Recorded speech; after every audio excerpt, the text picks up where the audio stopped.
I'm going to be talking about a few things that relate to Amazon drivers, and it's going to be primarily for the customers, but drivers, correct me if I'm wrong, nobody likes it, but it's there, it's real. We're going to start talking about the truth of the job. I'm not going to go down every last rumor or bit of information about the job. It's just going to be random things that I've been personally asked or stuff that I've seen on Reddit mentioned.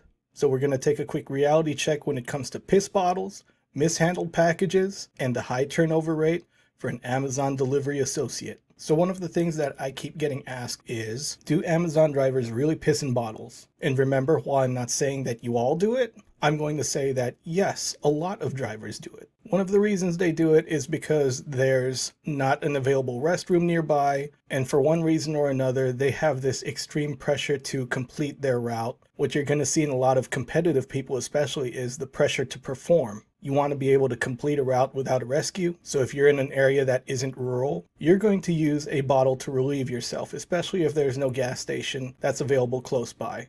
And then there's a secondary question after all of this.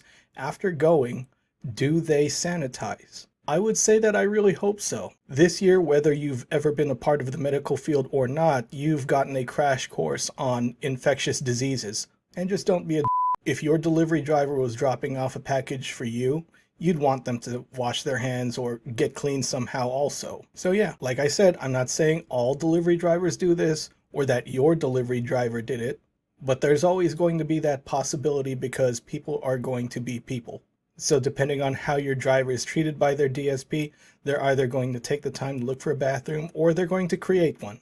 Another question that I see coming up every now and then, especially from friends and family of delivery associates, is, my package came in kind of messed up. Do you think it was the driver's fault? Now, while I will say that some drivers, especially if they're about to quit, start to act like they don't care, I would say that most of the time, no, it really isn't. Sometimes in the course of the day, things happen, and if you're loading 24 totes into a van, I guarantee that out of 300 packages, you're not going to make sure that every last one of them doesn't have a fragile sticker on them, especially if you have to deliver them within a set time frame. Not every route is blessed to be in a one-story residential area, and rural routes come with their own sets of challenges. Now let's get back to those bags. Like I said, there's 24 totes that you have to cram into a van. If you've got one of those old school free candy vans, good luck. Chances are one of those bags is going to fall on top of another bag, a package might be crushed, and customers, your driver won't know. A fun one that seems to always happen at the best time possible is when a package of liquid detergent somehow works its way open at the bottom of the tote and gets everything damaged. Everything gets turned into a soapy, sticky mess, but at least the van smells a lot better. So to recap on that, no, not every damaged package is the result of a negligent driver. Sometimes things happen and they miss it, or it was broken by the time they picked it up and they would never have known anyway. The last thing I always get asked about is it true that the turnover rate for a delivery associate is high? And the answer to that is yes, for lots of different reasons. There are a lot of people that do this work seasonally, or they're students. Sometimes they're just older folks who are waiting out for something a little bit better to come their way. A lot of people, this year especially, I don't have to tell you, lost their jobs, or they were working in an industry where their jobs are simply never coming back because their business went under.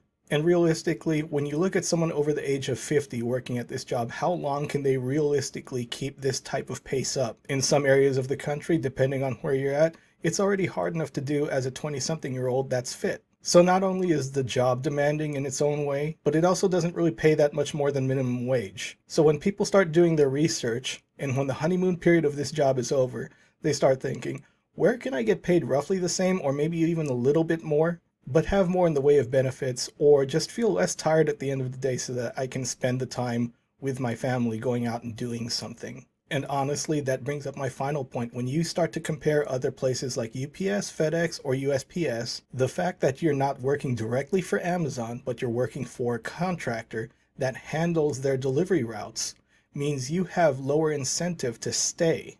Trust me, you don't want to break your body doing this. It's not like serving in the military where if you get hurt, you've got free health care for life. If you get hurt on this job and you're in an at-will state, they're going to let you go before they repost your job on Indeed.com. And trust me, they're always going to be looking for people. So I just wanted to do this quick video on the things that people have come up and asked me or talked about over the last couple of months as far as how it is working for an Amazon DSP. I'll be back to do more videos about how it is to work under an Amazon DSP. I absolutely love talking about gig work laws, and I'm also tracking the progress of Proposition 22 in California really closely because it relates to independent contractors and the future of gig work. And if there's any kind of gear that'll help you out on the road, whether you're working out of your vehicle or living out of it, I'm probably going to end up talking about it. I hope this video helped fill in the blanks, so to speak. Maybe it gave you something to listen to, but most importantly, if you're out there on the road right now, be safe. Have a good one.